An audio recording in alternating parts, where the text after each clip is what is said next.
If you're over 40, eat well, track everything, stay positive, and still feel anxious, stressed, frustrated, and are still gaining belly fat, then this video is for you. Because the problem might not actually be your effort, but it could be in the well-being, fitness, exercise habits themselves. Hi, I'm Adelaide B. I'm a certified personal trainer with a degree in sport and exercise science and a master's in psychology. And I've been in the health, pharma and fitness industry for over 20 years now. And what I want to talk about today is something I see consistently in a lot of women when they first start working with me. So some of these habits that feel most like self-care can sometimes be the ones working hardest against you. Not because you're doing anything wrong, but because after 40, your nervous system and your hormones respond to these habits in a way that's completely different to how they did in your 20s and 30s.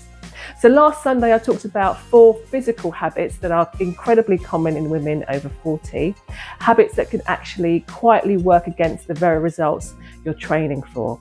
So these were overtraining, sacrificing sleep to exercise, aggressive fasting, and extreme calorie restriction. So if you haven't seen that video yet, it's linked above and I'd recommend watching it first, but this video will also make complete sense on its own. Because today I'm going to go somewhere different. Today it's not about what your body is doing, it's about what's happening in your mind, and how 4 very common psychological habits, the ones that look like discipline and dedication from the outside, can become the very thing standing between you and the results that you want. So let's get into it.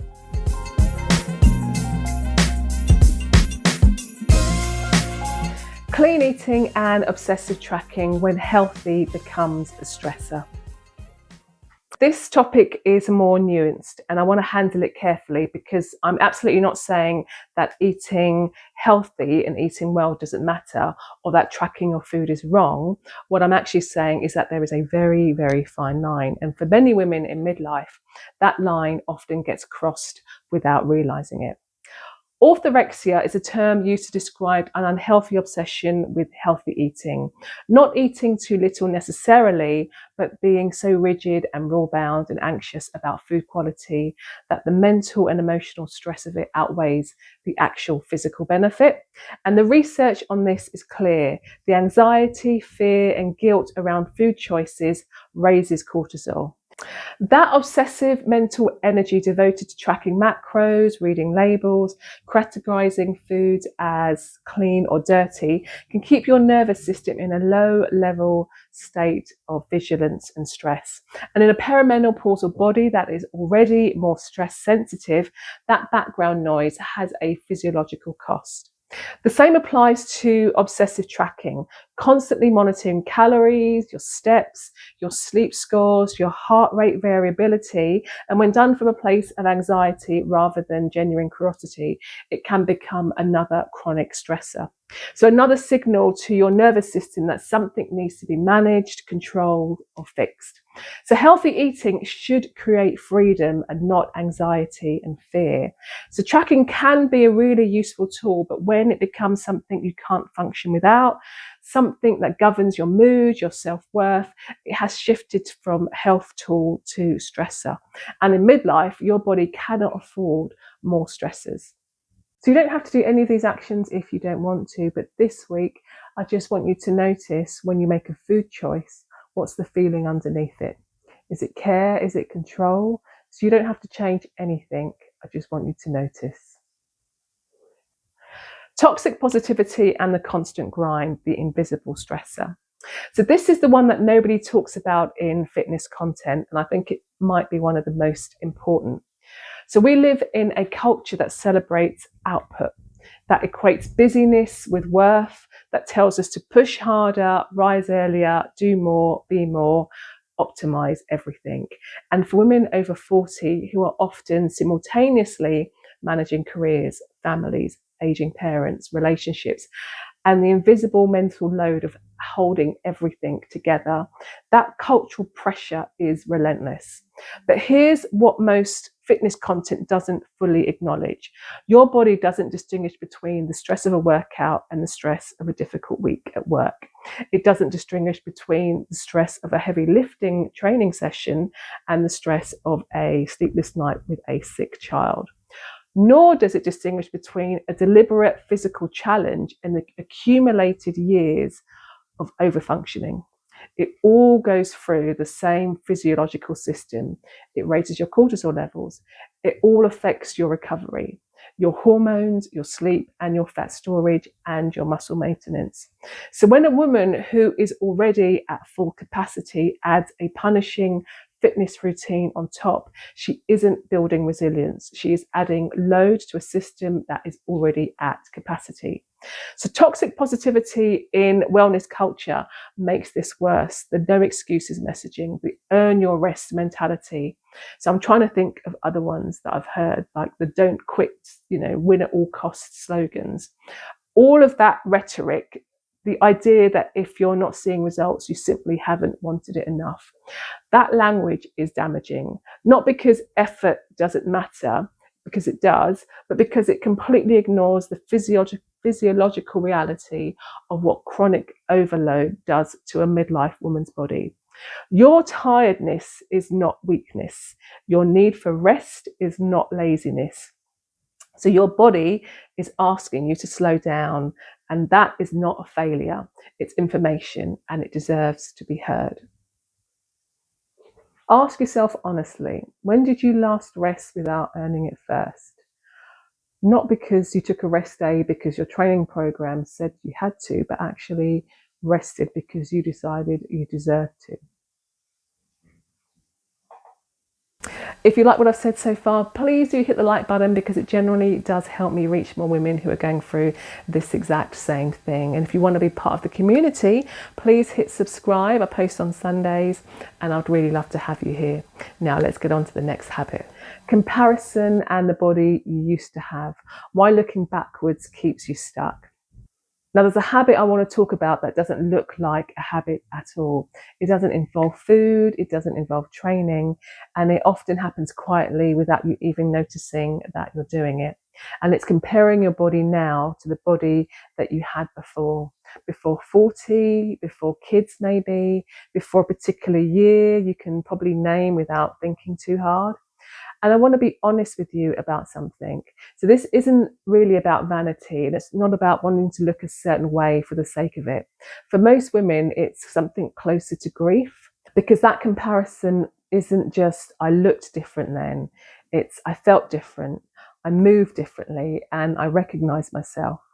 So when the body in the mirror or the body in the photo doesn't match the one you're holding in your memory, it doesn't just feel like a physical change. It can feel like a genuine loss. And here's why that matters for everything I've talked about in my previous videos. When you are constantly measuring your current body against a version of it, you are in effect telling your nervous system that the body you have right now is not acceptable, it's not enough, and it's a problem to be corrected back to factory settings. And your body, as I've said throughout the whole series so far, is always listening. That comparison becomes its own quiet stressor, and it's a background noise of dissatisfaction that never fully switches off, because the goalpost isn't a future version of you, it's a past one, and you cannot train your way back to 1998. So this is where I think a lot of women get stuck without realizing it, because the goal becomes restoration rather than progression. You're not asking, what can this body do now? How do I support it? You're asking, how do I get it back to what I had? And that question keeps you looking backwards at exactly the moment your body needs you to look forward, because what it needs now is generally different to what it needed back then. So I'm not telling you that the grief isn't valid, because it is. Our bodies change, and you are allowed to feel something real has shifted. But there is a difference between honoring that feeling and getting stuck inside it. What it does to your confidence, how it shows up in the mirror, in photographs, how you carry yourselves. This is all such a big topic that it deserves its own conversation entirely. So I'm going to come back to it in more detail in another video that's going to be coming out very soon. But for now, what I want you to notice is simply this. If you find yourself constantly measuring the version of you today against a version of you that no longer exists, that is probably costing you something more than you realize, not just emotionally, but physiologically too. So the action I want you to sort of think about taking is this. If you find yourself looking at an old photo this week just pause and ask, what was actually going on in my life then? Because we rarely remember the full picture. We usually just remember how we looked. When being careful becomes something else, disordered eating patterns after 40. Lastly, I want to talk about something that doesn't get discussed nearly enough in this space, and I want to do it carefully because it matters. When I talk about disordered eating, most people think adolescence, early teens, 20s, but the research tells a very different story for midlife. Disordered eating patterns are considerably more common in women over 40 than most people realise, and perimenopause specifically can be a trigger point, not just a continuation of something from years before. Here's what makes this hard to spot, because it rarely looks like what we've been taught disordered eating looks like, because it can look like being careful, being disciplined and being good. But it's a quiet mental tally of every single thing that you've eaten that day. It's the anxiety that creeps in before a meal out because you don't know what's in it, how it's been prepared.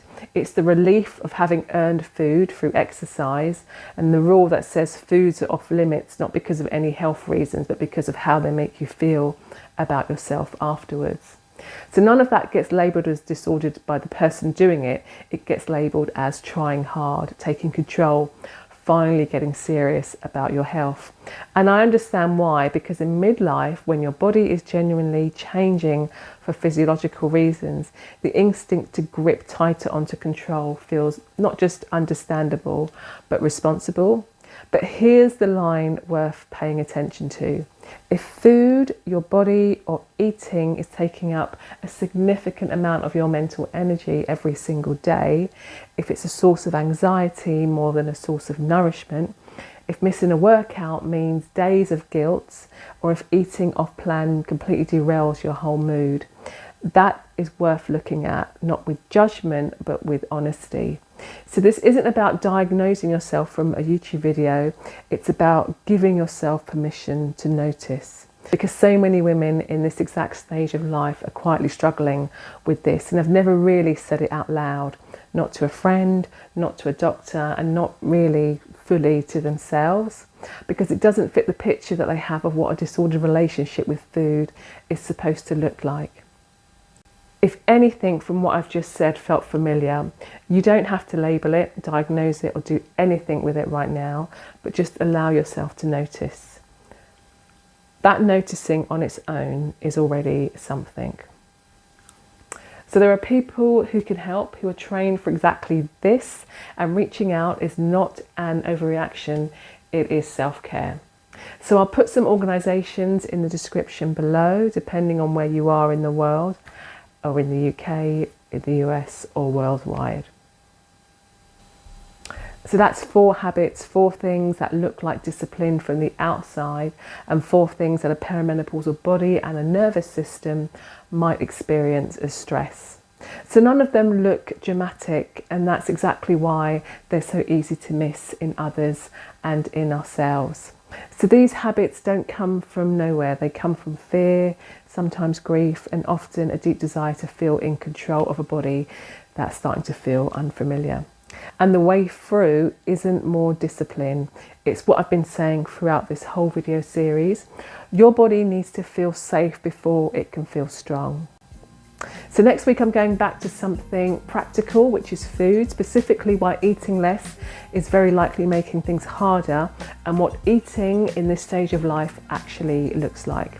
So I hope you enjoyed the video. I shall see you next Sunday, and remember, you are just in a different phase of life, and in this phase you deserve to be supported, not punished. Take care and have a fabulous week.